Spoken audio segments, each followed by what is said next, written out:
and welcome to the show. Today I have some tips and tricks on how to help you with your next job hunt, or if you're looking at changing your career and you want to, attract your dream job.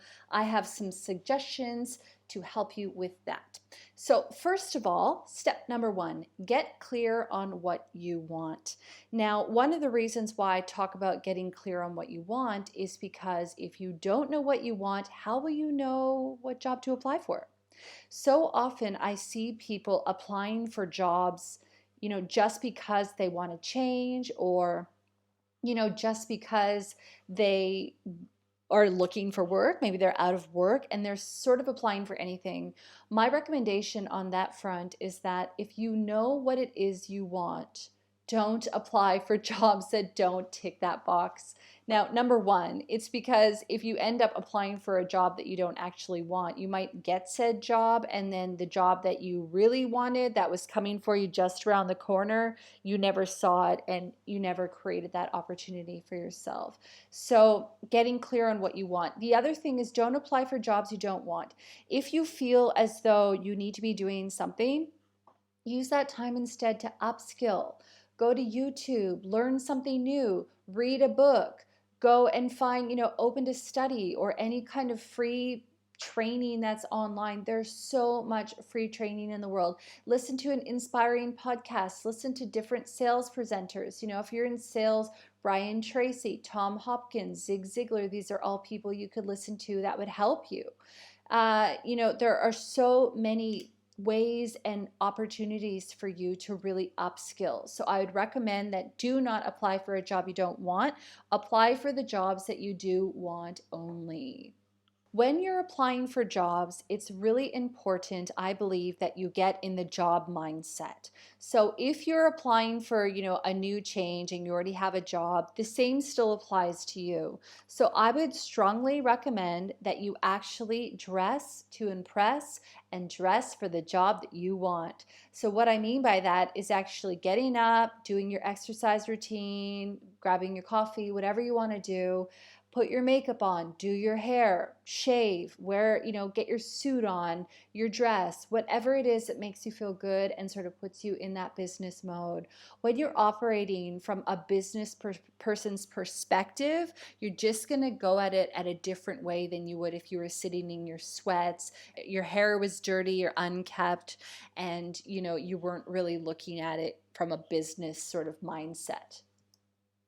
Customize your resume and cover letter for that particular job and use the same words in your cover letter that the employer used in their ad. So my recommendation for that would be, when you're applying for a job, read the description through. Don't, only half read it and then apply, because sometimes people have little indicators in their job, posting that tells them whether or not you've read it completely. So sometimes I've seen people apply for jobs on social, for example, when it's clear that the person wants you to email them instead. So that automatically puts kind of a black mark on you, because it makes it seem as though you didn't pay attention to detail, that you didn't take the time to read the description, and eventually you're probably going to end up wasting your time, which isn't useful for you or the person who's having to look at your job application. When you're customizing your cover letter, what you could do is utilize or use the language that the person put in the description of the ad. For example, I'm a team player. You could actually say, hey, I'm a team player. I did this, this, and this. These are examples of me when I've used my team spirit, that kind of stuff. So sometimes using the words back that they put in the description will be beneficial to you. Don't forget to talk about, too, in your cover letter, about what's in it for the person you're applying for. So what I mean by that is, everyone is trying to figure out, well, what's in it for me?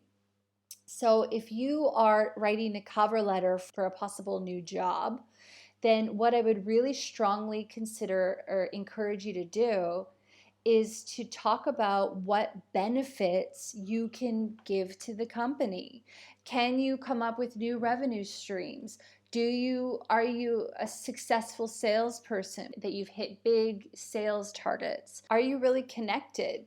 Have you been able to maintain strong relationships with people you've worked with in the past that could potentially assist your new employer? These are all things that can help you. Those are all things you should consider mentioning in your cover letter.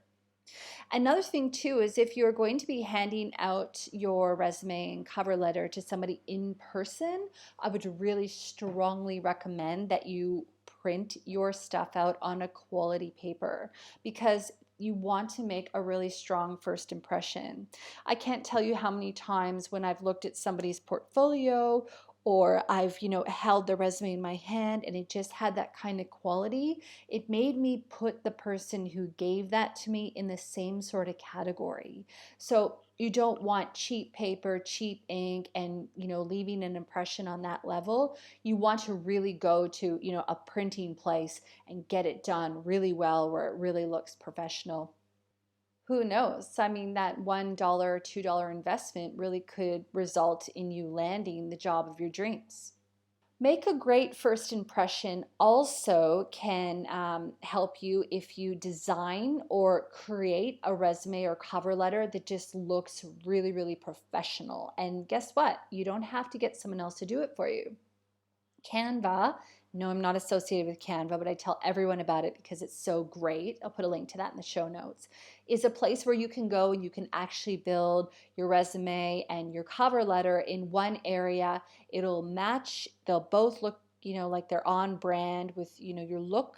And also it gives you an opportunity to have that wow factor. So when you factor in a design that just looks spectacular on top of, really high quality paper, that really is going to change the game in the way that you're initially perceived. Grammarly is another really great tool where you can actually just download it for free. You can do it, there's a paid version too, but you can put it on an extension on your browser, and basically what it does is it gives you really advanced spell checking, which is really, really, really important because it picks up on things that your regular spell checker might not do. I'll put a link to that in the show notes. Grammarly, you really want to do that because you want to make a great first impression. And let me tell you, I've had people apply for a job before where they misspelled their own name. So you really don't want to be that person. Don't do it. Clean up your social accounts.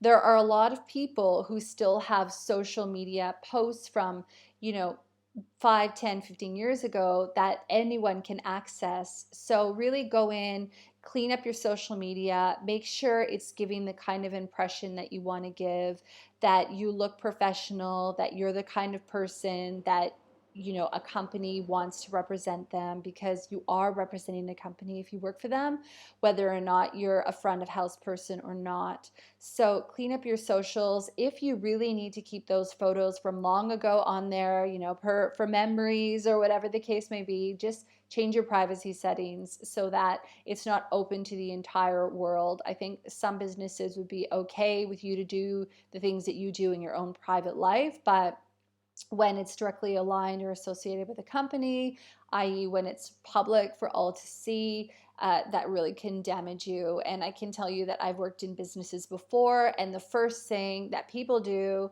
when we're hiring is we're checking your socials and judging you based on the first impressions that we get from those. So really, be aware of the first impression that you're giving people, especially when you're looking to change employment or you're looking to get yourself a job.